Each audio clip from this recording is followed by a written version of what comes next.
Hello, I'm Qiang. I'm a recent graduate from White Group. And I'm Alex. I'm a current member of the White Lab. And we're here today with our friend Theo from University High. So Theo, today we're going to be teaching you about some of the work that we do in our lab. The first thing I'm going to tell you about is this structural feature that's called an alpha-beta unsaturated carbonyl. Right? So it consists of this double bond that's next to a carbonyl group. So this is a really important structural feature of a lot of natural products and molecules that are active in biology. So we've included 3 examples here. The first is an analog of a natural product called fucanone, which has some anti-inflammatory properties. The second molecule is a drug called finasteride that's prescribed for hair loss, which luckily neither of us have to worry about. The third molecule is glycyrrhizin, which is responsible for the sweet taste in licorice, which we've got some here. Are you a fan of this stuff? Yeah, it's disgusting. I agree. So what if I told you that there was a chemical reaction we could do that would potentially change the physical properties of this molecule and also possibly change the taste? That'd be pretty cool, right? Yeah, it would. Yeah. Or if we could do a similar chemical reaction that would make this drug more soluble in water and allow our body to get rid of it more efficiently. So yeah, these are things that we would like to do, and luckily there's a solution for it. And so these reactions are commonly done with enzymes. It's really the only way to do such specific transformations. These enzymes are called P450s.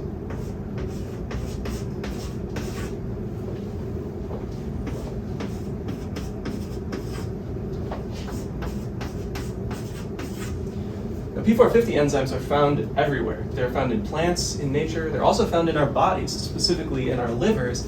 And when we ingest things like drugs, they can perform these chemical reactions. So, for example, if one of us were to take finasteride, which again, luckily we would never have to do, then once it's done with its medicinal activity, an enzyme is going to come along and transform this hydrogen to an oxygen, and then it's not going to be able to stick around in our bodies forever. So once that's done, it's going to be more soluble, and we can excrete it more easily.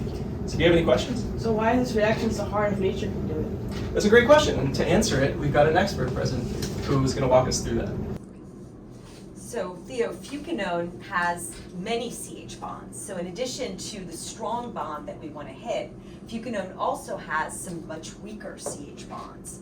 And so in chemistry, we represent the strength of a CH bond through something called bond dissociation energy, or BDE. So you can see the strong bond has a high number, a high BDE, and the weaker bond has a lower number, a lower BDE. And traditionally, chemists in the laboratory, in order to try to mimic these really cool P450 enzymes, came up with radical systems to do these oxidations.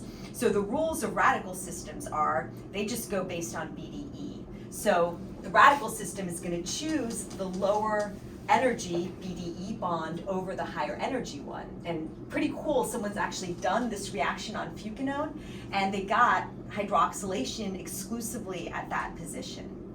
So the interesting thing is, in our lab, we developed this catalyst, manganese CF3 PDP, and here's sort of a cool 3-dimensional model of it. And this catalyst works by completely different rules than these radical oxidations. So based on that, we thought that PDP might be a really ideal catalyst for oxidizing the strong bond in the presence of a weak bond. But what's different about PDP that you thought it could be able to do this? To answer this, I'm going to turn it back to Alex, who's going to explain these rules to you. So, Theo, we've got plenty of experimental evidence that's informed us in creating these rules for how PDP reacts with CH bonds. So the first has to do with electronics. PDP, our oxidant, is extremely electron poor, and so it tends to react with more electron-rich CH bonds. So in this simple example, we've got an electron withdrawing group, the carbonyl, that pulls electron density towards itself.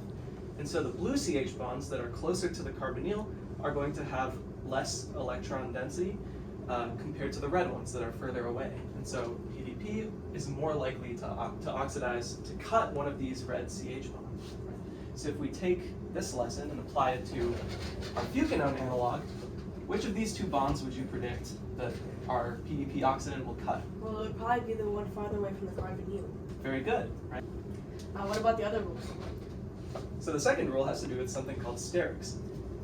if we look at this example, we have another case of two CH bonds.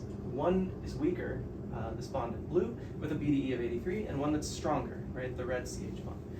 But our experimental result was that PDP cut the red CH bond. And the reason for that, we understand, is due to this concept of sterics. So sterics it basically means that it has to do with how crowded the CH bond is. So the weaker bond has 3 carbon groups around it, so it's more crowded or more sterically hindered, and the catalyst has a more difficult time trying to access it, right? Whereas the stronger bond has only 2 carbon groups around it, it's less crowded, less sterically hindered, and the catalyst can access it more easily, right? So if we think about this rule in the context of fucanone, our weaker bond is close to this methyl group, and so the catalyst might bump into it and have trouble cutting this blue CH bond, whereas the red CH bond is just kind of sticking out in this direction, and the catalyst can access it pretty easily. So even though it's stronger, it's more likely to be oxidized. Aren't you forgetting about the other CH bond? That's a great point. And it leads us into our third rule, which is called stereoelectronics. So basically, the reason that we would predict that this CH bond that we were talking about, that's sticking up in space, would be weaker and have that BDE of 87, is because of the way that the electrons in the double bond overlap with the empty orbital that's associated with that specific CH bond. So we wouldn't predict that this CH bond would be weakened because it has a different orientation of that empty orbital that doesn't overlap with the double bond's electrons. Wow, this PDP thing sounds great. How did it turn out in the lab? It's a great question, and to answer it, we've got the person who... Okay, but what we have not considered is this function of olefin, right?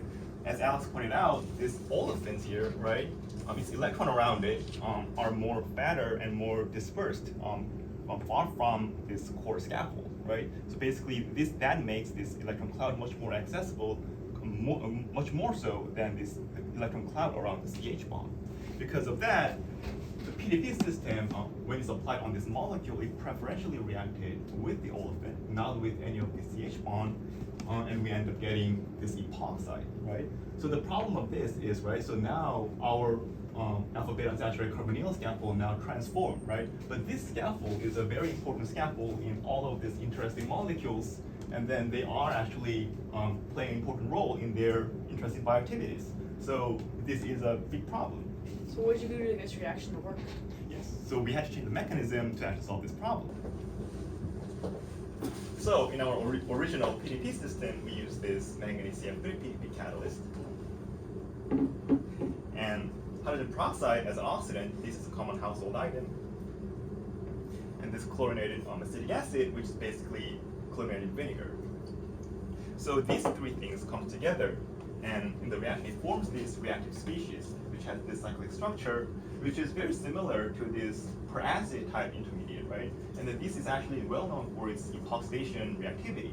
And this can be made even more electron withdrawing, and then even epoxidizing the olefins with electron withdrawing groups on it, right? So this is basically what we are seeing here, right? So the olefin here, and then this has this electron withdrawing group directly attached on it, right?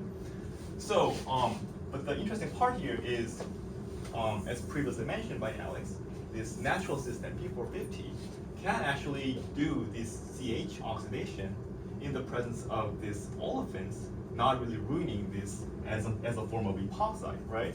And how the natural system can do these transformations, right? So we got the idea from this nature, and we tried to actually mimic those mechanisms, right?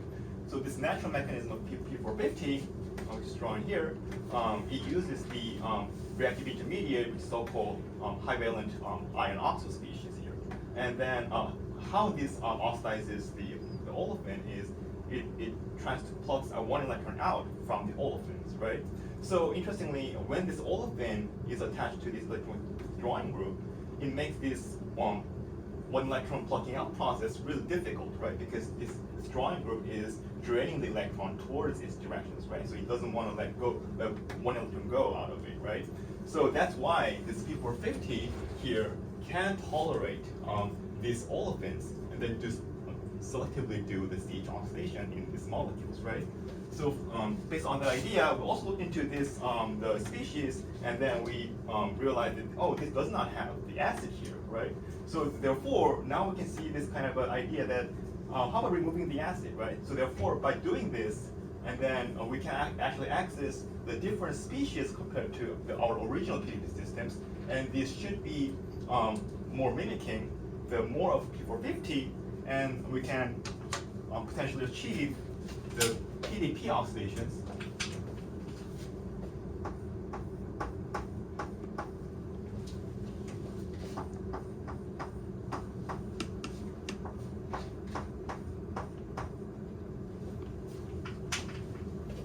As natures are doing. So to summarize, by changing the mechanism, we can now cut a strong bond in the presence of a weaker bond. Now does this idea remind you of anything from real life? This reminds me of my tools.